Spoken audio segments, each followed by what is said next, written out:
क्या आपने कभी ऐसे मंदिर के बारे में सुना है जहां विजयदशमी के दिन रावण का पुतला नहीं जलाया जाता, मेला जरूर लगता है। जहां सदियों से एक ऐसी परंपरा जीवित है जो हमें इस सोचने पर विवश कर देती है कि इतिहास केवल विजेताओं की कथा नहीं बल्कि आस्था और दृष्टिकोण का दस्तावेज भी होता है। तो आपका स्वागत है भारत के अनोखे मंदिरों के अनोखे फैक्ट्स बताने वाली हमारी सीरीज धरोहर में।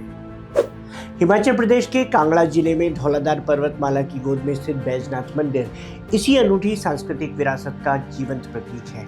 हिमालय की तलहटी में बहती बेनवा नदी के किनारे बसा बैजनाथ नगर प्राचीन काल से ही व्यापार, तीर्थयात्रा और सांस्कृतिक केंद्र के रूप में जाना जाता रहा है। कांगड़ा घाटी की उपजाऊ धरती, देवदार और चीड़ के घने वन और धौलाधार की हिमाच्छादित पर्वत श्रृंखलाएं इस क्षेत्र को प्राकृतिक समृद्धि प्रदान करती है। यही भूगोल इस नगर को उत्तर भारत और तिब्बत के मध्य आने जाने वाले व्यापारिक मार्गों से भी जोड़ता था। व्यापारी, साधु, योगी और तीर्थयात्री इसी मार्ग से होकर गुजरते थे, जिससे बैजनाथ केवल एक धार्मिक स्थल नहीं बल्कि सांस्कृतिक आदान प्रदान का प्रमुख केंद्र बन गया। इतिहास के पन्ने बताते हैं कि वर्तमान मंदिर का निर्माण सन 1204 ईस्वी में दो भाइयों ने मिलकर कराया था, जिनका नाम था अहुक और मनुक।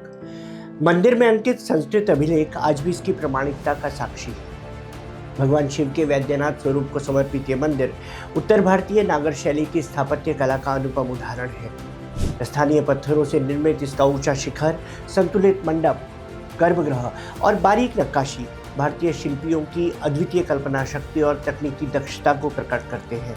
मंदिर की दीवारों पर उकेरे गए देवी देवता, गंधर्व, अप्सराएं, पुष्प बेलें और अनेक दृश्य मानो पत्थरों में इतिहास का शाश्वत आख्यान लिखते हैं। एक किंवदंती यह भी है कि इस मंदिर का निर्माण पांडवों ने करवाया था। स्थानीय लोग ऐसा कहते हैं, लेकिन बैजनाथ मंदिर को वास्तव में जो विशिष्ट बनाती है वो है इसकी लोक परंपरा।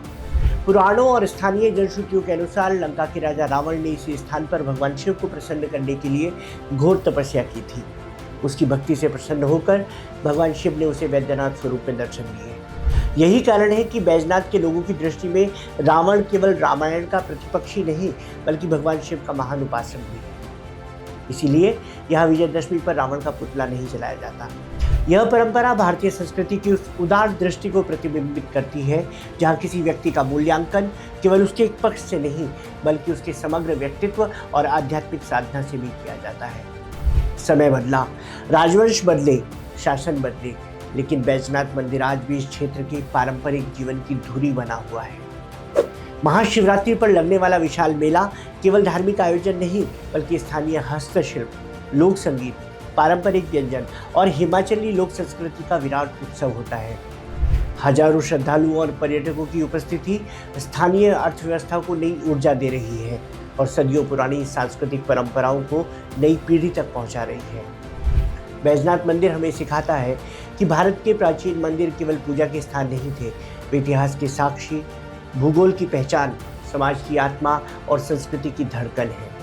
धौलाधार की शांत वादियों में खड़ा मंदिर आज भी अपनी पत्थर की दीवारों से मानो यही कहता है, सभ्यताएं केवल युद्धों से नहीं बल्कि अपनी स्मृतियों, अपने विश्वासों और अपनी सांस्कृतिक उदारता से अमर होती है। तो ऐसे ही रोचक तथ्यों को जानने के लिए जुड़िए अतीत से सीखकर उज्जवल भविष्य की ओर ले जाने वाली हमारी पहल वर्तमान सरोकार के साथ।